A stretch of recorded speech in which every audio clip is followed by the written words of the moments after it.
Last time we looked inside a model and found the weights, old, trusted math. But no AI project starts with math. It starts with a problem. And here's the truth nobody tells you. Real problems are never clean. Let me show you mine.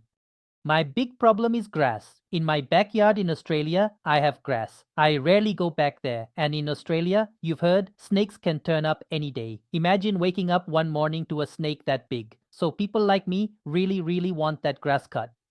So I call a grass guy. He charges about $100 a month. He says, come back in 3 weeks. My experience says my grass takes 6. Every single cut becomes a phone call, a negotiation, a coordination problem.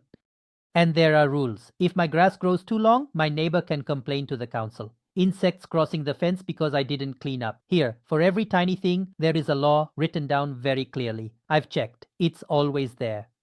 So look at my real problem. It's messy, unclear, almost stupid. I just want to send a message to the grass guy when my grass is truly ready to cut. That's it. Nobody hands you a clean AI problem. Every real one looks like this.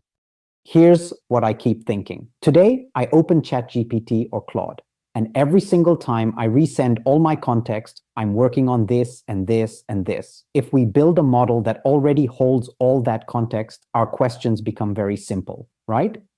Exactly right.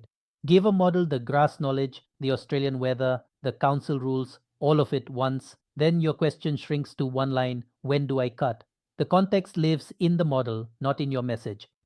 And this small problem scales. A school here has 60 rooms with grass, and the principal's office is a kilometer away. An apartment building has 300 flats, the same messy problem everywhere, waiting for one small model that knows it. Next, if we built an intelligent machine to actually solve this, what would be inside it? Sense, decide, act, see you there.